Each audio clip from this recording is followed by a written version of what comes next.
Darren? Hi, Darren.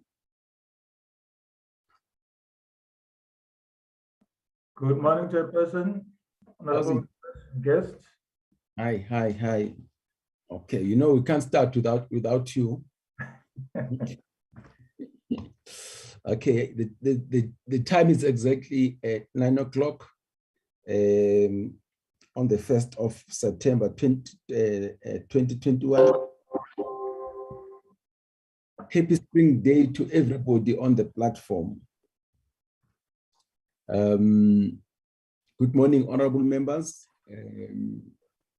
Morning, sir. Good morning, Chair. Good morning. Morning, honorable members. Our support staff, good morning. Members of the public, media, you are all welcome. Today we are meeting to hear the comments and views which are researched by the Financial and Fiscal Commission. That's one, but two, we'll also be hearing the views of the Commission on the division of revenue 2022-2023. They always make their comments at this time.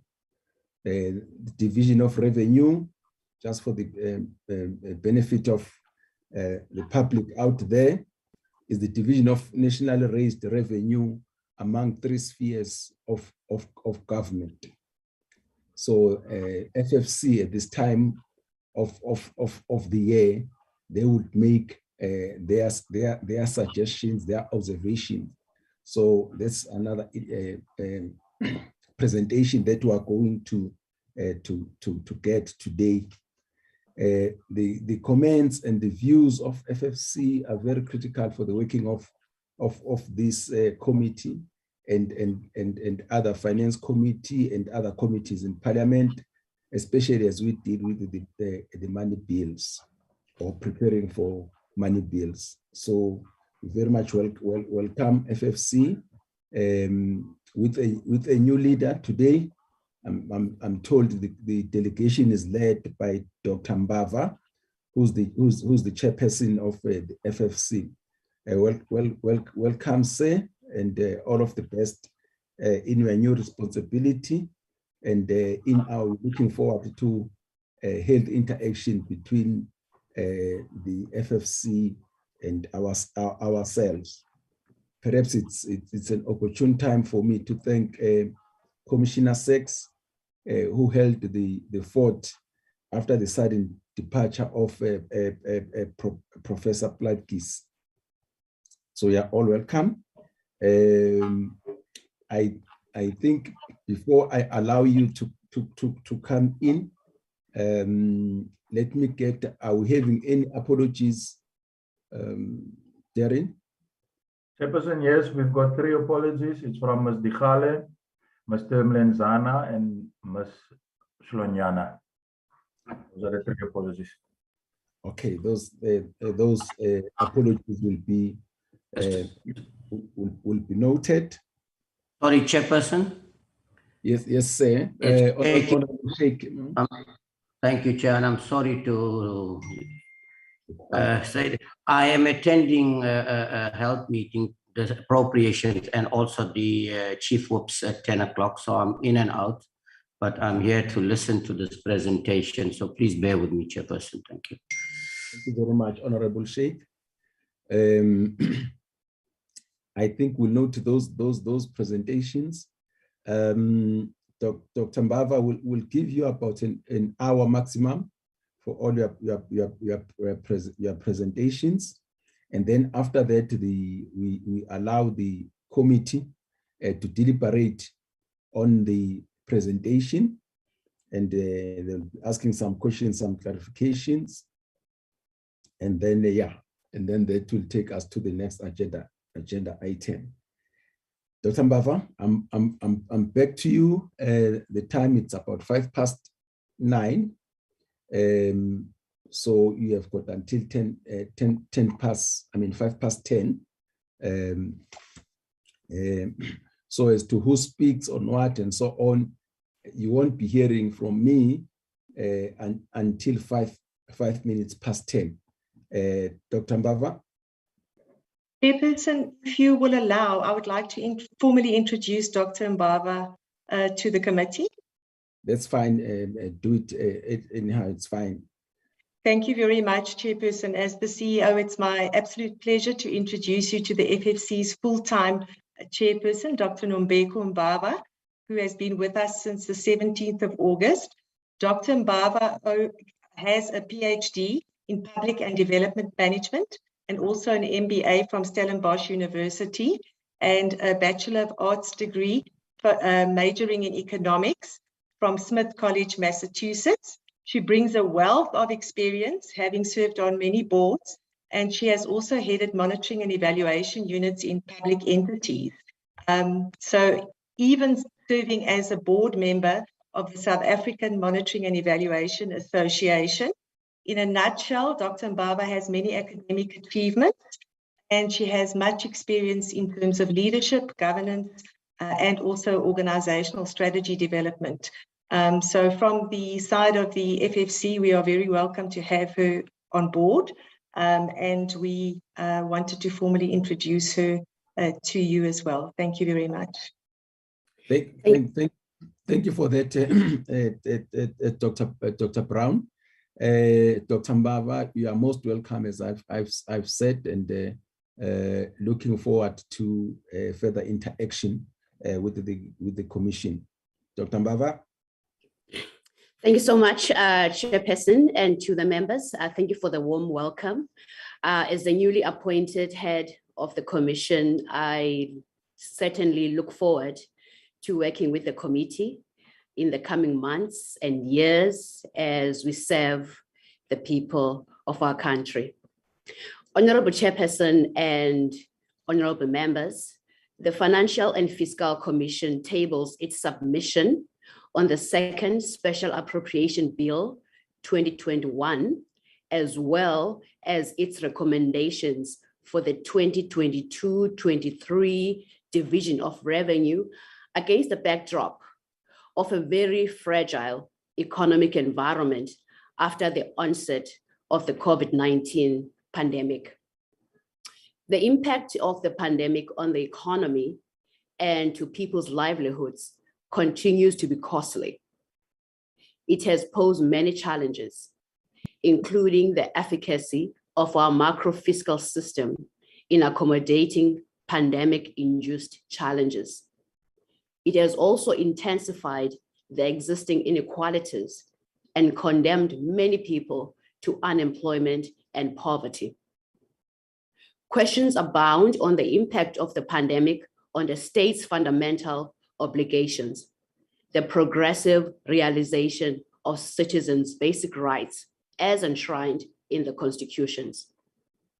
Such questions arise because the pandemic has highlighted the shortfalls in access to basic services and food, both in terms of quantity and quality, and has in fact heightened imbalances and conflicts in society, especially when considering the gender dimensions. It has further exposed the limitations in the country's oversight, accountability, and leadership mechanism. Honorable Chairperson and honorable members of the committee, I want to now hand over to our head of research, Mr. Chen Sang, and the team who will take the committee first through our submission on the second Special Appropriation Bill 2021. Over to you, Chen and the team.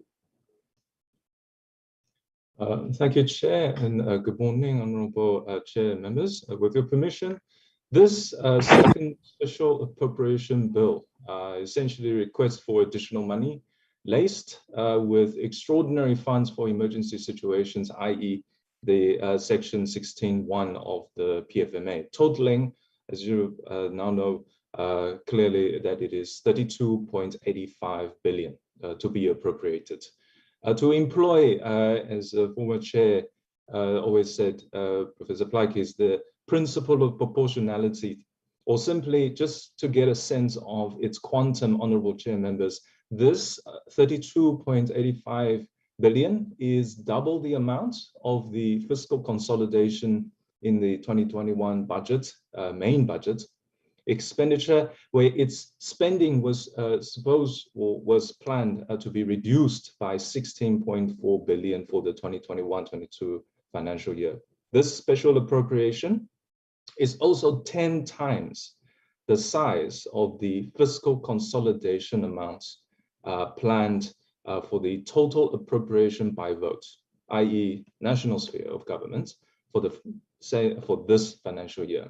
In other words, honorable chair members, with this special appropriation, second, the government has reversed gear very clearly from a consolidatory stance, fiscal stance in this financial year in the 2021 main budget to a technically expansionary one at a significant margin towards spending more, of course, for the purposes of recovering from the recent unrest and the COVID infection waves. With this extraordinary change in fiscal stance, it should be noted, as Honorable Chair, you said yesterday in the briefing, that we must be very clear and very specific about the purpose of the special appropriation, and Honorable Kwankwa, that South African local people and businesses must be prioritized.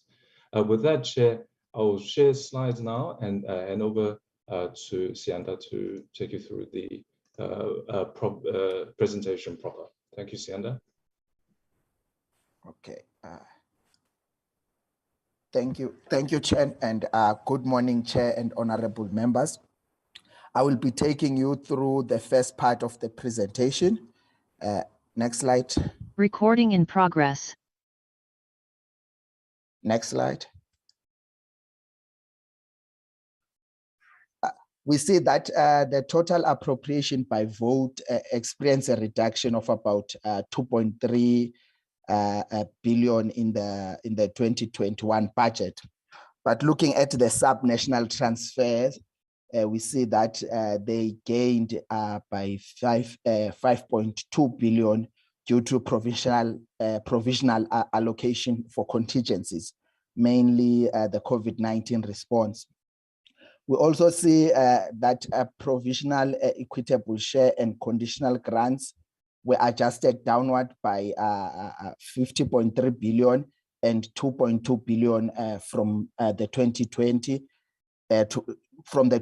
financial year to the 2021 financial year division revenue bill. That is for them. And we also see that at a the local government equitable share conditional grants and the general fuel levy declined by 4.3 billion, sorry about that, in total. Next slide. Looking at the GDP, we see that signs of an economic recovery are slowly emerging. But when you look at the GDP, you can see that it's still at a lower level than pre-COVID levels, than the pre-crisis. So you see that in the fourth quarter of 2020, GDP actually contracted by 4.1% on a year-on-year basis.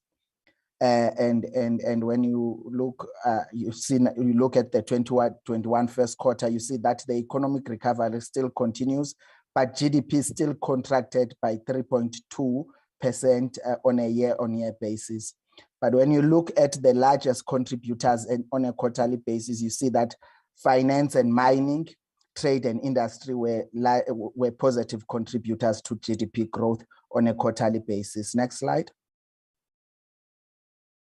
Looking at unemployment, you see that the official unemployment rate increased by 1.8 percentage points to 34.4% in quarter 2 of 2021. compared to 32.6 in Q1 of 2021.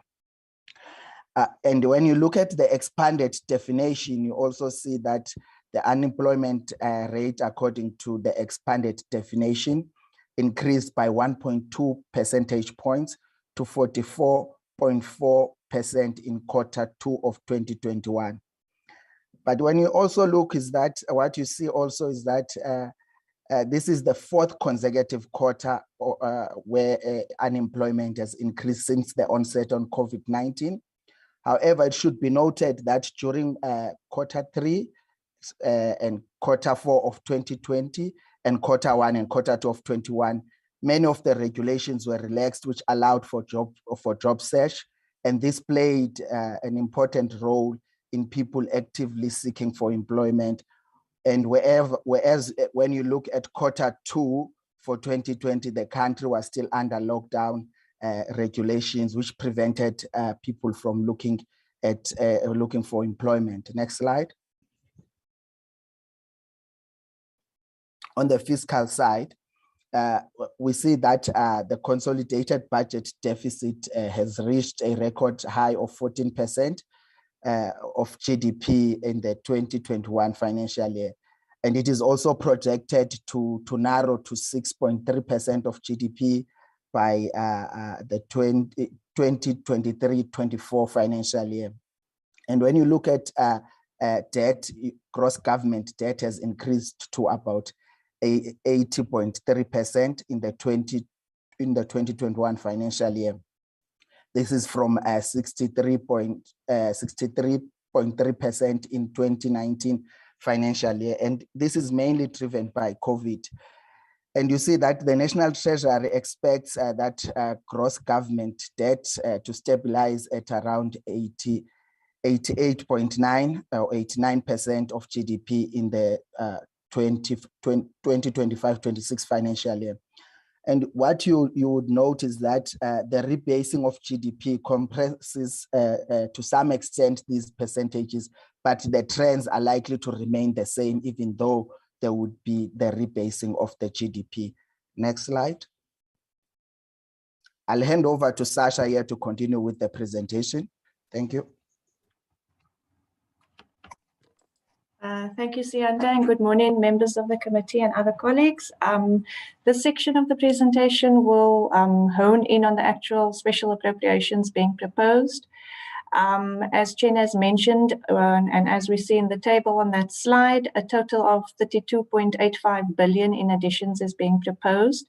And this is mainly in respect of 5 votes, namely your National Treasury, Social Development, Defence, Police, and Trade, Industry and Competition. And we note that the reason for the second special appropriation is the combined impact of the COVID-19 pandemic and unrest that took place in parts of KwaZulu-Natal and of the Gauteng province. Now, the purpose of the bill is to report to Parliament of urgent and unforeseeable expenditure that has already taken place. These are the amounts that are tabled in terms of Section 16 of the PFMA, which allows the Minister of Finance to authorize expenditure of an exceptional or urgent nature. But the second part is also to seek approval from Parliament for additional amounts to be appropriated across those 5 votes for the remainder of the 2021-22 financial year. So if we go into the specific votes, next slide, please, Jen. So the first vote there is the National Treasury, where an addition of 3.9 billion is being proposed under this vote, and it is in respect of the South African Special Risks Insurance Association, or SASRIA. And members will note that the amount is appropriated specifically and exclusively. And just to note that there are many places in the bill where members will see that amounts are listed as being specifically and exclusively appropriated.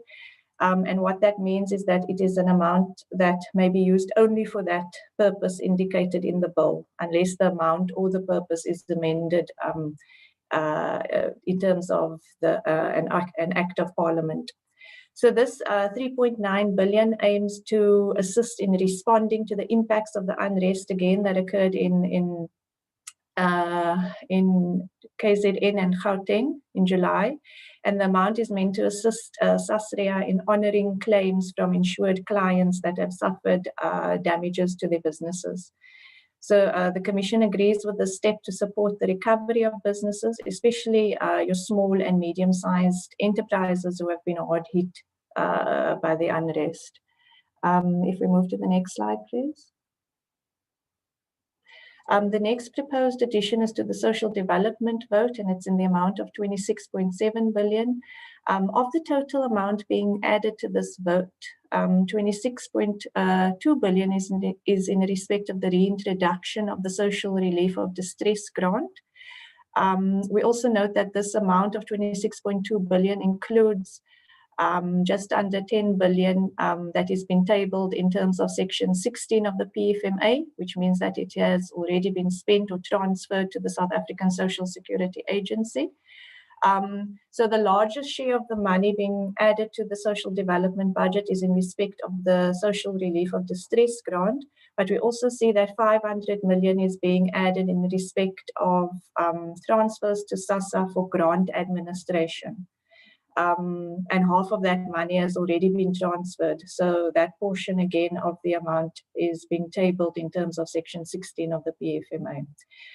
Members are well aware of the social relief of distress grant. It was initially introduced in May after the onset of the COVID-19 pandemic to provide relief to individuals over the age of 18 who are unemployed and do not receive income or any other grant. It was meant to be phased out in October 2020, but has been extended twice, first from October up until January 2021, then from January up until April 2021. If we move to the next slide, please. And if we just look back to May this year, when the FFC provided its submission on the 2021 Appropriations Bill, we cautioned against the cuts to this social development vote, especially in light of the fact that the bulk of these resources allocated to this department is allocated in respect of social assistance grants. So we raised concerns around how those cuts would impact on the poor and vulnerable. And what we've seen over the past months, 15 or so months, is how in the midst of the economic and health crisis that we're experiencing, we've seen the important role played by the income support provided via our social security grants, which have reached millions of people. The FFC also welcomes the fact that this next iteration of the social relief of distress grant, the eligibility criteria has been extended to include caregivers, and this is likely to increase, as we know, the gender balance in respect of the uptake of this grant. But I think in sum, the FFC thinks that the implementation of the social relief of distress grant, we've seen the debates being reignited around this basic income grant. And as part of the Commission's recommendations in its annual submission with the 22-23 Division of Revenue, which will be presented to members after this, we actually call on the Minister of Finance to consider the fiscal impact of such a grant. We believe this is an important and urgent debate that must be a strategic approach to supporting the poor and vulnerable in South Africa. If we move to the next slide, please, Jen. We then have an amount of 700 million added to the defense budget. Half of the 700 million is for compensation of employees. 324 million is for goods and services. So these are likely the amounts that were incurred during the unrest and the assistance that the Defence Force provided at that time. We also see 21 million is in respect of the SADC Secretariat, the Southern African Development Community Secretariat. And I think the position of the Commission here was just to raise that notwithstanding the need to enhance regional peace and stability, we also note that at this point where various internal crises such as COVID, the recent unrest, have prompted the need for this second special appropriation. Is there perhaps not a need to prioritize our very scarce resources towards strengthening domestic stability and security? Moving to the next slide, the fourth vote where additional funds were added is the police vote. The bill proposes to add 250 million to this vote. It is in respect of compensation costs associated with the visible policing program. And again, we just looked back to the time when the 2021 budget was tabled and the 2021 appropriation bill. And we saw the police vote was one of those votes that was very hard hit by the cuts that needed to be made. In particular, this program of the visible policing program was set to decline in 2021-22.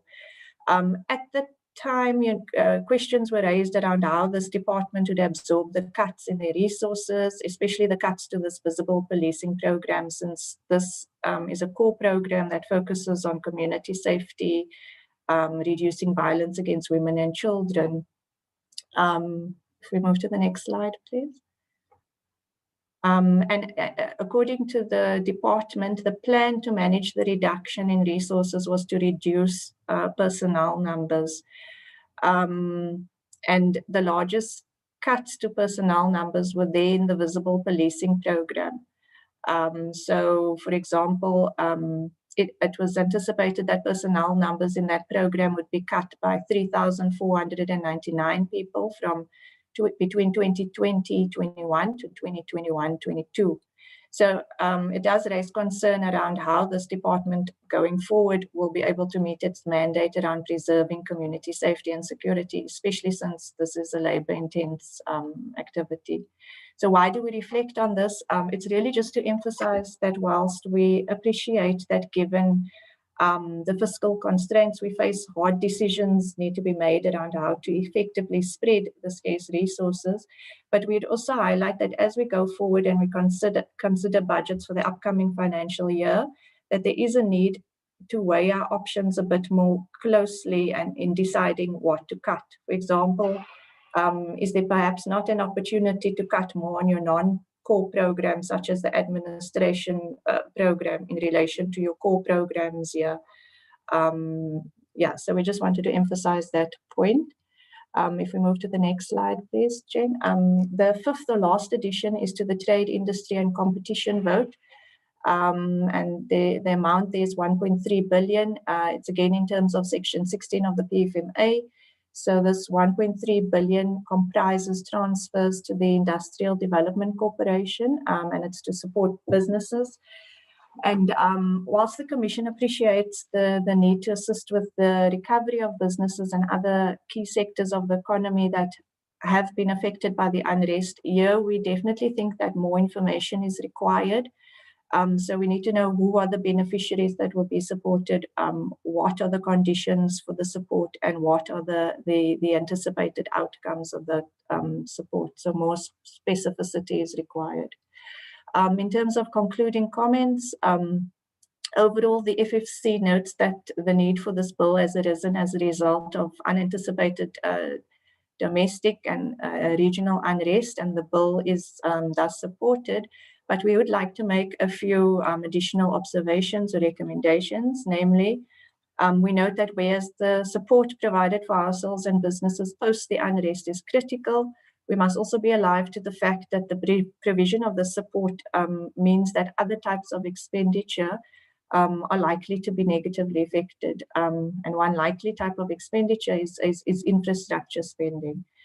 Also, diverting funds towards post-unrest recovery of households and businesses may also, as Chen alluded to in his introduction, affect fiscal consolidation and our goal of reducing debt service costs. We also acknowledge that it is a difficult balancing act to cut spending on various fronts while still trying to ensure service delivery and other obligations are met. But we think that perhaps there's space to find a better balance between, prioritizing core versus non-core spending. Moving to the next slide. Then given what we have learned from the implementation of the Social Relief of Distress grant since last year, we would advise the Minister of Finance to consider policy options and affordability of some form of income protection or basic income grant. We think that it is something that must be done with urgency, as it will allow for better planning, and it will also prevent the need for the stop-start interventions we've seen over the past months. Then finally, in terms of specificity, we think the bill is a bit sparse on details, so we would recommend that Parliament receive reports and more detailed information on outputs against the various proposed allocations that are being made here. Chair, that brings us to the end of the slide presentation. If I may hand back over to Dr. Mbaba in case she has any closing remarks. Thank you. Okay. Thank you so much to the research team. Because of time, I think we need to just move to the second part of the session, and we can entertain questions at that time. And without wasting time, we now move to the second part of our presentation, Chairperson and members. We now move to the 2022-23 Division of Revenue recommendations that the Commission wants to put forward. So, Chairperson of the committee and members, the theme of the 2022-23 submission is the effects of COVID-19 and the changing architecture of subnational government financing in South Africa. The Commission believes that a comprehensive and evidence-based analysis of the socio-economic impact of the pandemic is key to developing a set of informed recommendations that can contribute to turning around the economy to achieve an inclusive and sustainable growth trajectory. As the Commission, we believe that a recovery process that is sustainable and leaves no one behind is most suitable. Honorable Chairperson and honorable members, the submission that we put forward to you today is divided into 4 parts. Part 1 will speak to the macroeconomic impact of the pandemic. And part 2 of our submission will speak to the implications of the pandemic on local government finances. And part 3 of our submission will assess the COVID-19 pandemic and the progressive realization of people's basic socioeconomic rights as entrenched in the Constitution.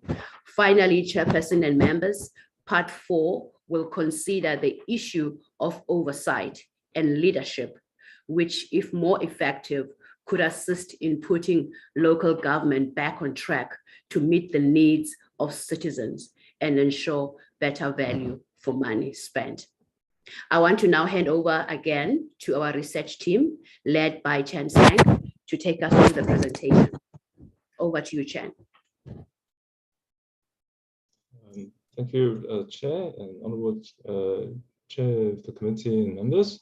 Without spending more time on the covers, let me go straight to the points and also skipping some of the repeated sections of the macroeconomic context, except to raise the issue perhaps has come across your minds recently regarding GDP rebase.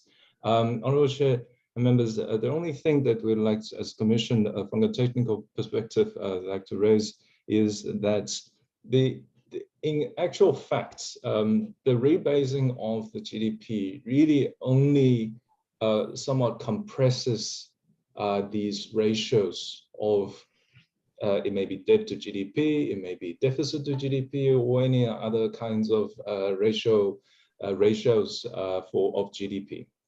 It does not change in any way the trajectory, the trend, the pattern of those ratios. So it may be that yesterday we were at 80% of debt to GDP, and then today of the rebase, we are back to maybe 77%, but the trend is still on a growing trend. So just like to really emphasize that particular point.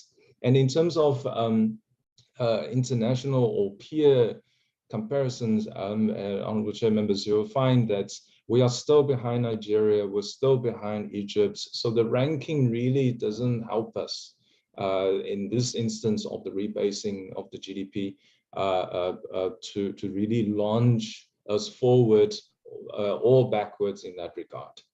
Our fundamentals, in other words, economic growth fundamentals and domestic mobilization and all sorts of other reforms must still take place. That's the really summarized there. This slide, just very quickly, is to again emphasize the detrimental impact of the COVID-19 on especially specific industries.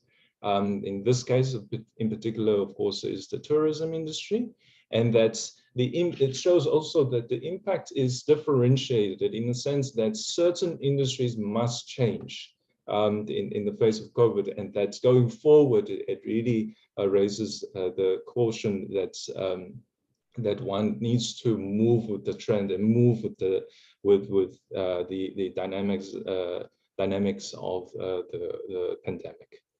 All right, without further ado, let me move to chapter 2, which is the body of this research and the annual submission. In chapter 2, we seek to, as Commission, measuring the macroeconomic and fiscal impact of COVID in South Africa. We note that COVID-19 pandemic, of course, and the lockdown that was triggered the most significant recession in economic history.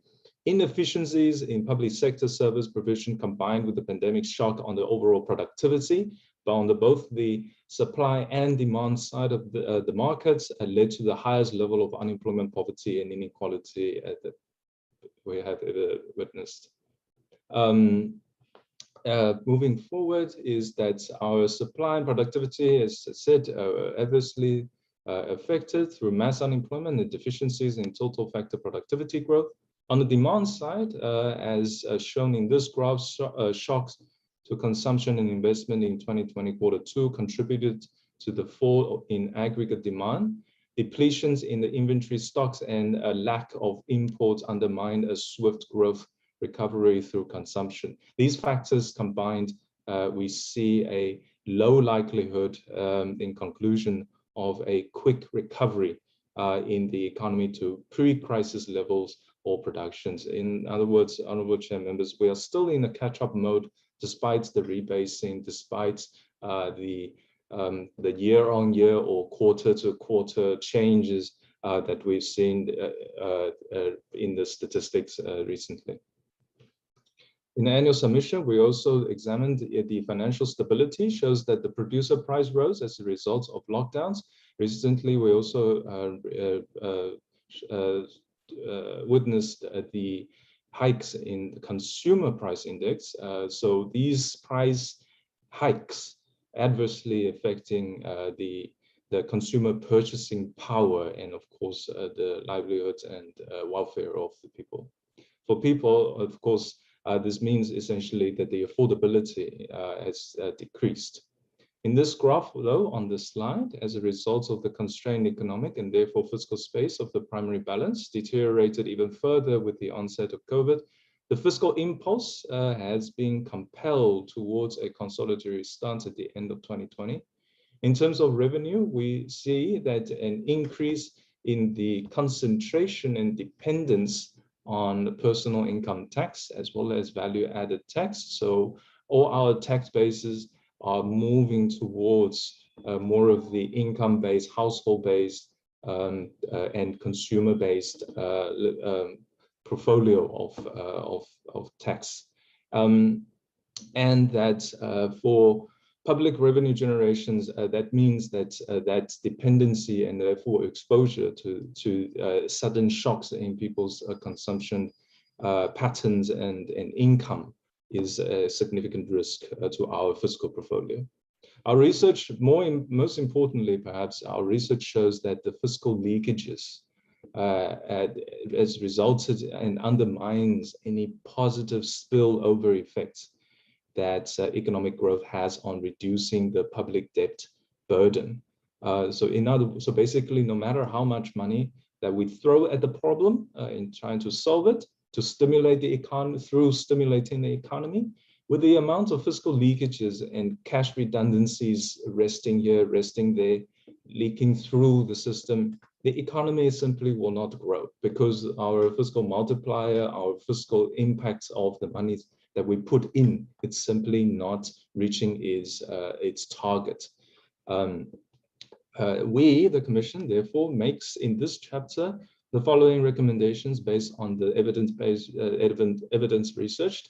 First, we need the alignment of economic reconstruction and recovery plan across all three spheres of government, especially between, we see, the provincial and national government levels, committed in, and as we recommend here in the 2022 divisional revenue and going forward in the MTEF. Secondly, we reiterate our recommendation from last year, as you well noted, Chair, to localize that product value chain concept and approach and procurement for inclusive growth and local job growth, domestic job growth. And we encourage the provinces and the Minister of Finance to eliminate fiscal leakages in the system through reprioritization, merging and downsizing perhaps certain departments. Moving to the next chapter, chapter 3, we looked at measuring the effectiveness of government expenditure for performance.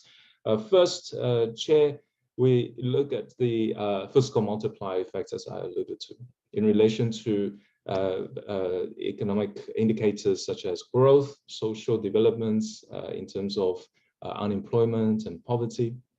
We also looked at the effectiveness of the government performance indicators in representing their mandates and purposes. The size and shape of the wage bill is our third sort of sub-objective in this analysis. Program and performance-based budgeting in relation to the efficiency and effectiveness of government expenditure. So this is quite a full host of issues that we looked at in this particular chapter. On the very first one, fiscal multiplier effects, Honorable Chair, is that we see this ambiguity coming through and through again in terms of both the magnitude as well as direction of that fiscal multiplier effect. And that for example, in increasing growth, sometimes it's negative, meaning more we put in, the less we get out, or negative that we get out. Reducing poverty and unemployment, yes, there are times that it has been successful in reducing poverty and unemployment. However, that it's, again, statistically uncertain and ambiguous in the results. On the KPIs, we find no shortages of KPIs, but with the persistent variances due to the lack of accountability. And on the wage bill, the result shows that we have a situation where that our wage bill is much larger than other international comparators, which will be shown in the next slide. Lastly, spending efficiency of government, we find that the score is at 80%, but the question is, it should not be celebrated that we get 80 cents on a rand without asking where did the rest of the 20 cents go. This slide just confirms, therefore, the wage bill, as you can see, Chair and members on the wall, is that our compensation of employee expenditure as a percentage of GDP is significantly higher, even above developing as well as advanced economies. With these research results, the Commission recommends the Minister, as the custodian of the national resource, to enhance the consistency and coherency of the department's KPI to the financial commitments of their budgets via the MTEF technical guidelines, and seek to incentivize as opposed to just resorting to the business as usual. So in other words, change the system through the KPIs. Simply change away from simply reporting on the progress. Second, the public sector wage bill across all spheres of government should be reviewed to reduce. And lastly, we recommend the Minister of Finance to pay attention to the movements in these multiplier effects of expenditure, as the economic environment is still very much changing due to the pandemic and of course the challenges that we find ourselves in as South Africa